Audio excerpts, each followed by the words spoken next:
Estes Model Rockets is without a doubt the leading name in model rocketry. Its founders, Vern and Glida Estes, met while they were in college in Kansas in 1950. They married in secret while still in school, and upon graduation, and telling their parents they were married, moved to Colorado, where Vern went into the business of doing construction, primarily of residential garages. Vern already had a background in fireworks, as his parents were fireworks wholesalers. Vern and Glida would run a fireworks stand during the holidays and occasionally made fireworks for Vern's parents' business. In the 1950s, model rocketry was at best a haphazard affair and at worst a fatal one. Many of the amateur rockets were little more than pipe bombs with fins. This was reasonably well presented in the 1999 movie October Sky. The U.S. Army, hoping to both stimulate interest in and increase the safety of model rocketry, involved themselves in the hobby and even produced a pamphlet to help keep the future generation of rocketeers safe. It was about this time that a range safety officer at White Sands, New Mexico named G. Harry Stein wrote an article about rocket safety. This led to a model rocket maker named Orville Carlisle contacting him. Carlisle had invented a model rocket motor that would become the template for the rocket motors used in model rocketry today. Some people called them rocket motors, some people called them rocket engines, but for the purpose of this video, the terms will be interchangeable. These model rocket engines were made of hard-wrapped paper bodies with ceramic nozzles and a thrust propellant main charge, a delay charge, and a reverse firing charge to eject the recovery system, which was usually a small parachute. Carlisle and Stein eventually developed it into what would be called the Rockachute engine. The collaboration went on for some years, during which time Stein wrote a book called Earth Orbiting Satellites and the Race for Space Superiority. His timing could not have been more spot on. It was published in early 1957. This was when a series of unforeseen events took place that involved the Russians, the Americans, the media, and Harry Stein's rather naive candor. About 6 months after the book was published, the Russians launched Sputnik, and Harry Stein's life was about to take a very unexpected turn. In his book, he was arguably the first person to reference the space race, and had done so well before the space race had even begun. After Sputnik went up, Harry, being an established author on the subject, was interviewed by the media. In what might be described as innocent candor, he pretty much told the truth about the lagging state of the United States rocket program, which, not surprisingly, did not set well with the now humiliated American government. The article got him fired. Instead of lamenting his loss, he took time to look at the situation and decided that in this post-Sputnik chaos, there was opportunity. Once again, Harry Steins was ahead of the curve. He started a model rocket company called Model Missiles Incorporated, or MMI. Harry had one problem. He could not find a reliable supplier of engines. Since he was located in the Denver area, he contacted local fireworks vendors, including the company run by Vern Estes' parents. They could not make the motors for him, but they suggested that he contact their son, Vern. Harry met with Vern in May of 1958 and showed a launch of his model Aerobee High rocket with a Rockachute engine. Glida said that Vern was totally smitten and, quote, he came in like a kid with a new toy almost bouncing off the floor, end quote. And a kid with a new toy is basically what he was. Vern knew Harry Steins was onto something, but he took some time to make up his mind before committing to this new endeavor, which he did in July of 1958. Vern had a background that uniquely qualified him for this work. In addition to an interest in what they were doing, Vern also had a background in mechanics and electronics, which would prove essential in giving MMI the 5,000 motors a day that they were requesting.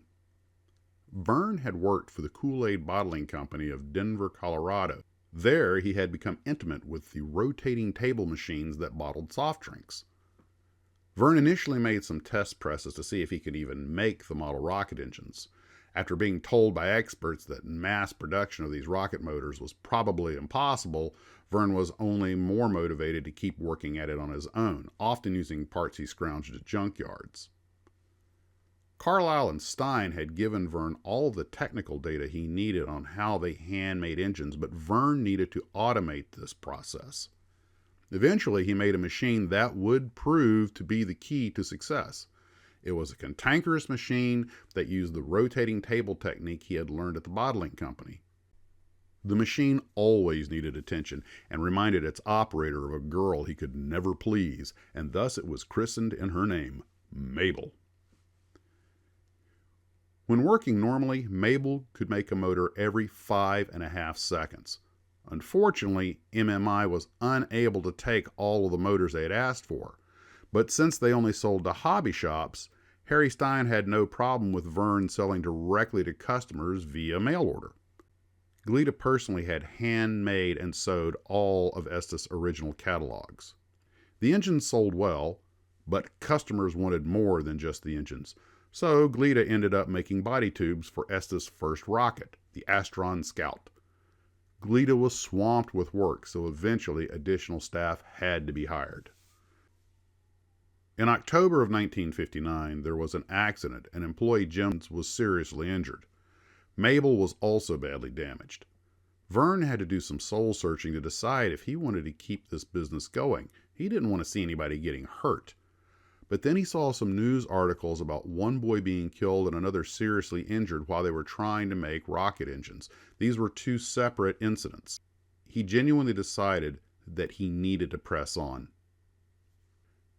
It may sound a bit hyperbolic, but Verne's decision probably did save some lives. Unfortunately, launching model rockets was actually illegal in Canada at the time, as well in several states in the U.S.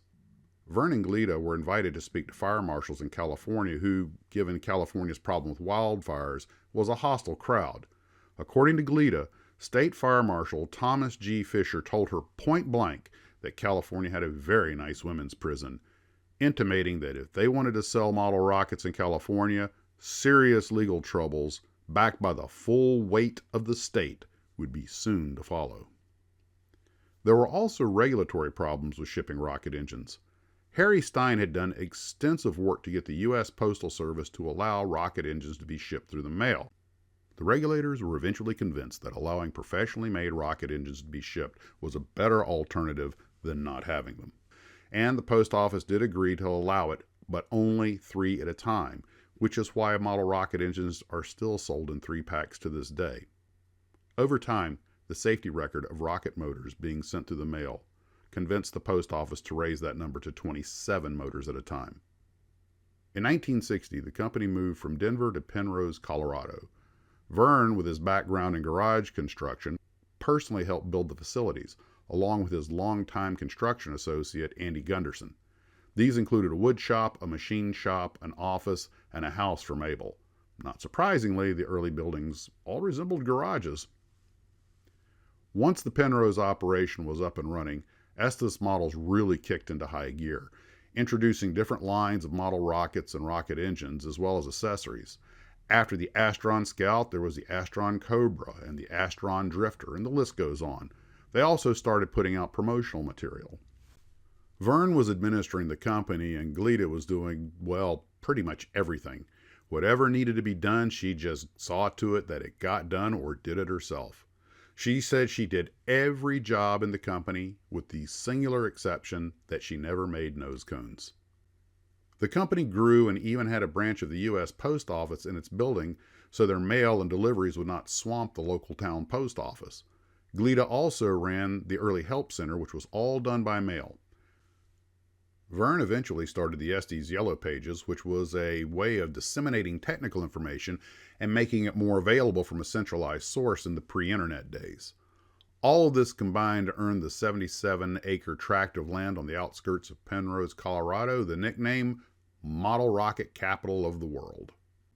Verne Estes is quick to point out that the company was made up of some wonderful people, some of whom made a career out of working there. One example is Bill Simon, who came to work at Estes at the age of 19 and eventually ended up as the company vice president. One of Estes' qualities is that they would listen to employee ideas, such as when Mike Dorfler had the idea to put an 8mm movie camera in a rocket, which gave birth to the now very collectible Cinerock. The irony is that This was around the same time that the intelligence services were doing the same thing on a professional level with the Corona satellites. Estes was also ahead of their time in having a vice president of education, Bob Cannon, who developed educational material for schools. There's still a $500 Bob Cannon Award for teachers who use model rockets for education. Estes truly was a company that looked to the future. There are far too many different models by Estes to name here, but they did use every type of recovery system known.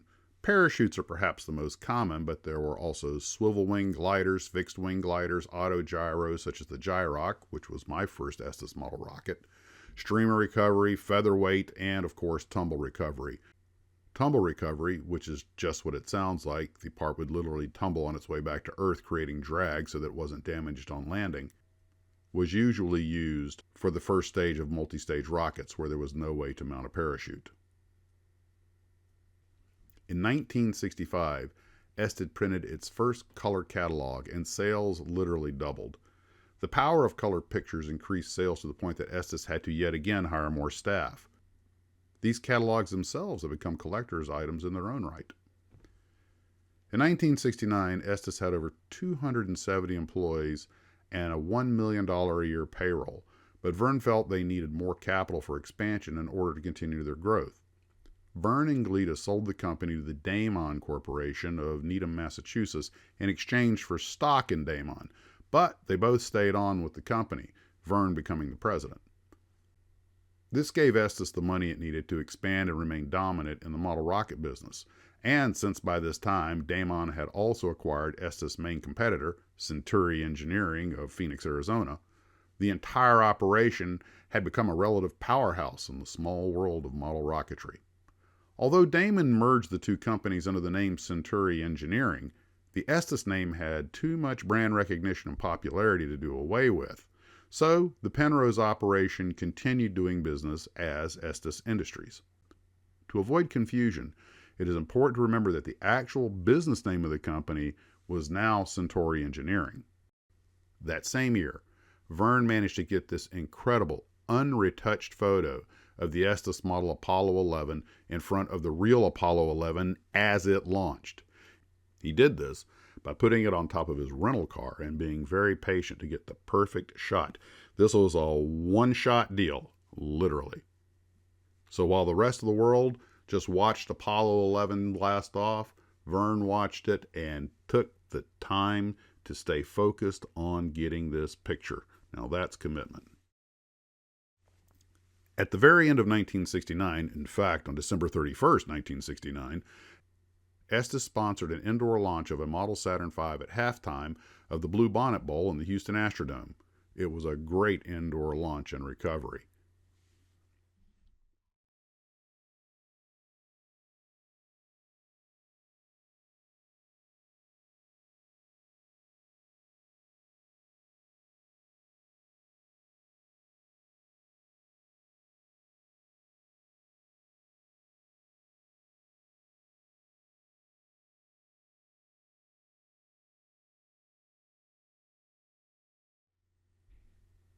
During the 1970s and early 1980s, the model rockets tended to be more for show than performance, including a series of scale or sport scale designs and exotics.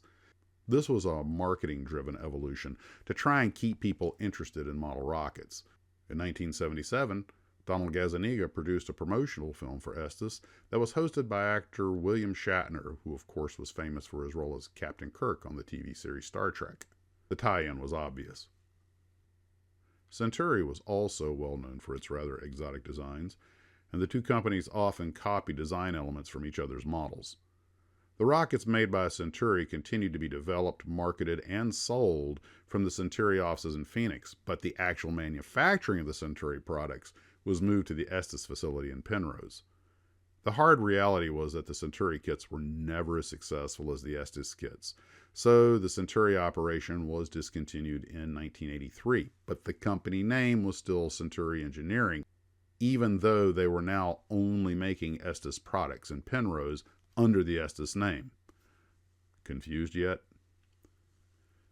But a weakening of sales in the late 1980s led to a final and complete consolidation of the two companies.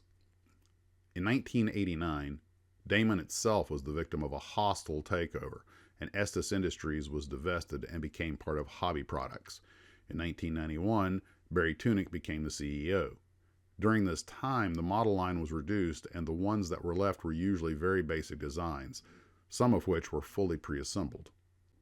5 years later, in 1996, Hobby Products acquired the assets of the well-known glow fuel-powered model company, Cox Products. Cox assets were moved to the Estes facility, which represented a sort of shotgun merger of the two operations. In 2002, the combined company was sold yet again, and the company's name was changed to Estes Cox Corporation. It was then acquired by the aforementioned Barry Tunick for $15 million that was provided by TCW Capital. In 2010, Estes Cox was acquired by Hobbyco, but when Hobbyco failed in 2018, Estes Cox was acquired by Estes Industries LLC, where, as far as I can tell, it remains today. I'm very pleased to report that as of the making of this video in 2021, that both Vern and Glida are still attending rocket meets, and of course are the closest thing model rocketry has to royalty. On behalf of myself and everyone else who were and often still are involved in model rocketry, I would like to add my thanks for allowing us to be more than mere spectators in the exciting world of rockets. So, what is your Estes story? I'm Max of Max's Models. Thanks for watching, and rocket on.